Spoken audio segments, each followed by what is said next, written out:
Oui, il n'y a rien de mieux que une expérience personnelle, donc il faut essayer pour savoir.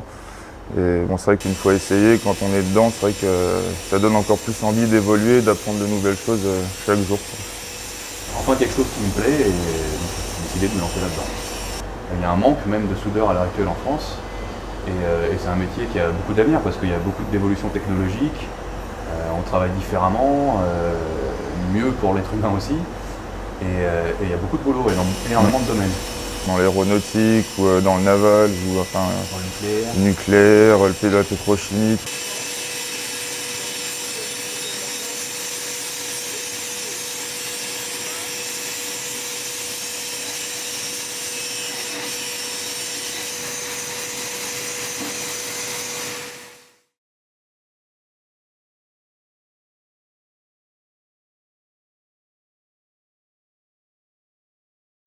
Les robots, c'est ce qui vont faire évoluer l'avenir.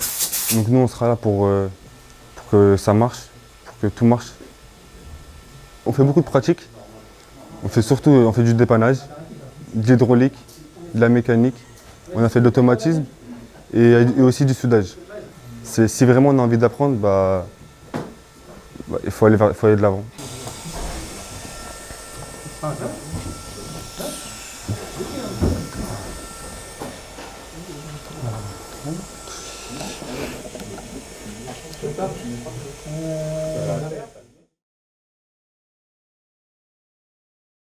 Dès qu'on a de la machinerie industrielle, on nous trouvera pour la remettre en état et réparer les problèmes qu'on peut rencontrer dessus.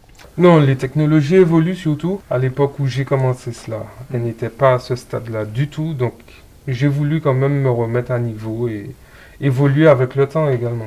Et aujourd'hui, on se retrouve avec des machines qui sont extrêmement chères et de plus en plus complexes et qui demandent une vraie compétence et une vraie main-d'œuvre pour les réparer parce que ça coûte trop cher de les remplacer. On a la chance, contrairement à certains organismes de formation, d'avoir justement des ateliers où on fait de la pratique et on ne fait pas que de la théorie. Et ça, c'est très intéressant. Tout est mis en place pour que tout se passe bien, correctement. Voilà.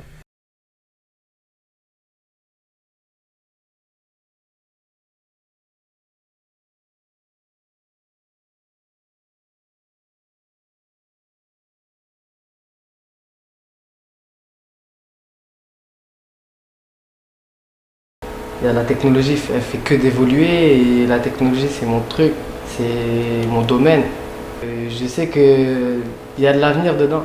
J'ai vu comment les techniciens de maintenance procédaient, comment ils travaillaient exactement et ça m'a beaucoup plu. Parce que je suis quelqu'un de très curieux, c'est un métier qui demande beaucoup de réflexion, de curiosité. Et vu qu'on est jeune, moi personnellement j'ai 21 ans, j'ai grandi dans la nouvelle technologie, je sais que ça continuera d'évoluer sans cesse. Et pour moi, le technicien de maintenance, c'est un métier d'avenir. Et ici, on ne fait pas que de la théorie, on fait aussi de la patrie. Comme vous avez pu voir, il y a beaucoup de machines qui seront présentes justement dans les industries où on sera. Donc on sera formé sur les machines, on sera des personnes expérimentées directement. Il y a beaucoup d'automatisme, donc on ne porte pas des charges lourdes comme avant. Il y a beaucoup de machines qui servent à ça, donc c'était complètement accessible à une femme. Avant, c'était plus difficile. Maintenant, il y a beaucoup besoin de gros bras.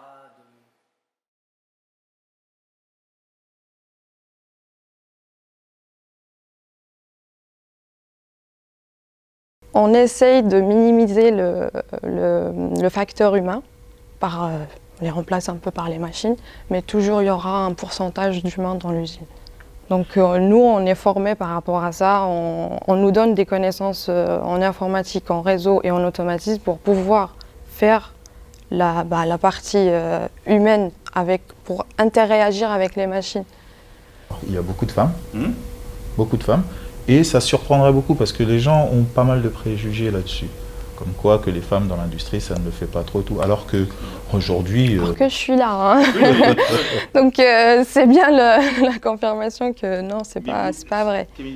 Non, moi quand je suis arrivée, quand on m'a parlé de l'AFPA, j'avais pas d'a priori ou quoi que ce soit parce que je connaissais pas vraiment. Mais sinon, je me suis dit, allez-y, en France, on va voir ce que ça donne et je suis bien là. Je suis bien entourée en tout cas. Donc je suis bien. On est 11 et je suis la seule fille, malheureusement. Mais J'encourage les femmes à suivre mon chemin parce que c'est un métier du futur déjà. Donc dans notre métier de l'industrie, déjà il y a toujours du boulot, il y a toujours du travail. Foncez les femmes, allez-y. Ouais, venez quoi. On peut changer genre le monde. Et, les technologies, tout comme nous avons la virtualisation. Nous avons le pilotage des machines à distance via des interfaces.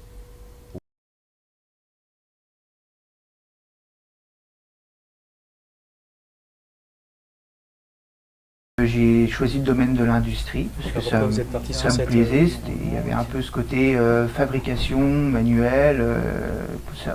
J'ai vu que le bureau d'études, la conception, tout ça, avant la fabrication des pièces, ça m'intéressait beaucoup, hein, la mise en plan, tout ça. Là, on est vraiment le boulot, ce qu'on apprend vraiment, ce qu'on va faire, des outils qui vont nous servir, même des formules, des mathématiques, tout ça. C'est vraiment basé que sur le boulot. Quel métier utilise ça, entre guillemets, sur une base quotidienne, on va dire? Et du coup, j'ai trouvé la conception industrielle, donc TCI. Et en tout cas, du coup, je sors, je suis bien, quoi. Plutôt content de mon parcours. Tout de suite, on est comme si ça marchait, comme si on était vraiment dans un bureau d'études. Oui, oui. Voilà. Donc on fait nos projets comme si on était en train de travailler. Voilà. Et puis on a notre formateur qui est là pour nous aiguiller. Là, on est vraiment encore au début de la formation, donc on nous a dit de faire comme ça, mais après, oui, tout dépend du cahier des charges qu'on nous donne. S'il faut respecter un...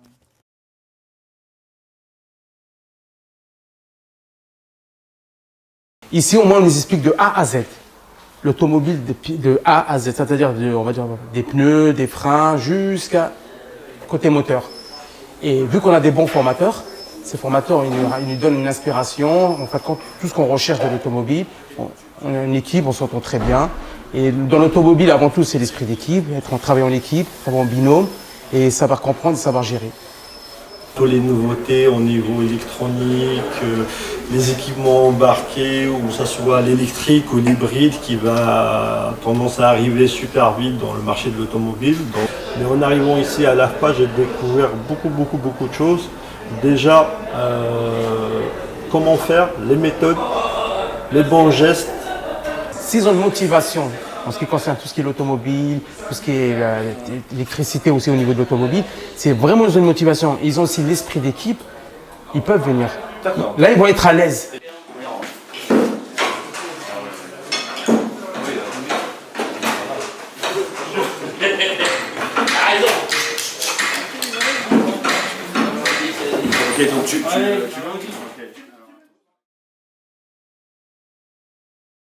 C'était pas peut-être forcément quelque chose de très féminin. Oui, maintenant je trouve que c'est plus accessible. Tout le monde au final fait maintenant ce qu'il a envie de faire. Je trouve qu'il y a moins de... C'est mon père qui m'a donné un petit peu l'envie de... Enfin, en tout cas, il m'a montré et j'y ai porté de l'intérêt. Et en étant quelqu'un de plutôt manuel, même du fait de mon premier métier, où de toute façon j'utilisais déjà mes mains, ça a toujours été quelque chose qui m'a plu.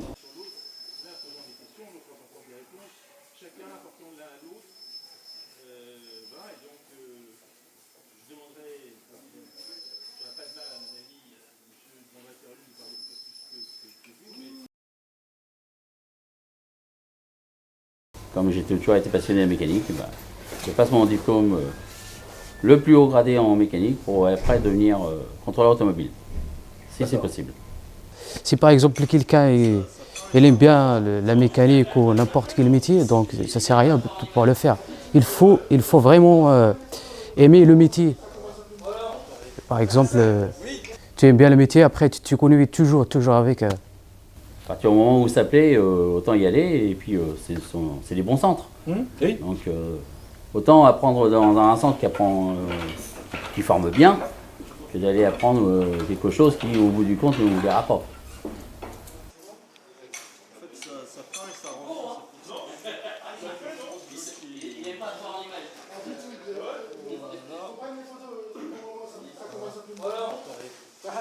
Oui.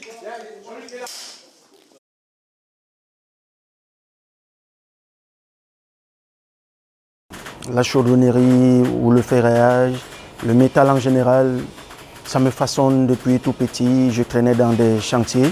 Beaucoup de professionnels dans le domaine industriel. J'avais pas mal trouvé qui étaient passés par l'AFPA et du coup, j'ai pensé que l'AFPA, l'étiquette AFPA, ça avait une certaine crédibilité. Un métal aussi rigide que l'acier a des objets aussi beaux et aussi perfectionnés. Donc du coup, je me suis dit, une fois que j'aurai l'opportunité de pouvoir faire un métier, je crois que ce sera celui-là que je vais faire. Camarades, c'est un travail d'équipe, on se secoue, on se tient. Pour nous, on peut dire que c'est l'idéal, parce que tout seul, peut-être, on n'y parviendra pas.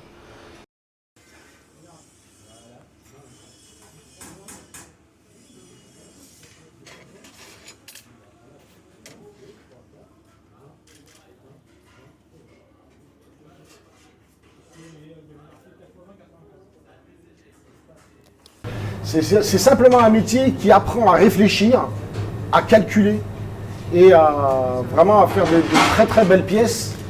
Si petit à petit, je me suis approché de la chaudronnerie et j'ai jamais. Enfin, c'est pas pour dire que c'est un super métier, mais si, c'est un super métier. Ce qui m'a surpris surtout, c'est ça, c'est pour ceux qui veulent se lancer dans la chaudronnerie, c'est tout ce qui est la lecture de plans. Le dessin, le traçage, il faut être vraiment précis. Et ensuite, après, le travail manuel, c'est vraiment c'est du 50-50, quoi. C'est travail manuel et dessin à côté. Pourquoi je me suis lancé en chaudronnerie, c'était pour faire des pièces moi-même et être fier en fait, de mon travail. Aujourd'hui, ça a beaucoup changé. On est quand même en 2020, il y a des super machines. Alors, les machines sont plus automatiques quand même, il y a moins de... voilà. C'est physique, mais beaucoup moins qu'avant. Comme à l'époque. Les plieuses numériques, enfin les plieuses électriques. On a beaucoup de choses qui sont automatisées, parce que c'est le monde qui nous veut aujourd'hui, quoi. Beaucoup de choses électroniques. Et voilà, c'est justement, et ça permet justement d'être je pense, en accord avec le monde, on va dire, ancien et le monde futur. Voilà. La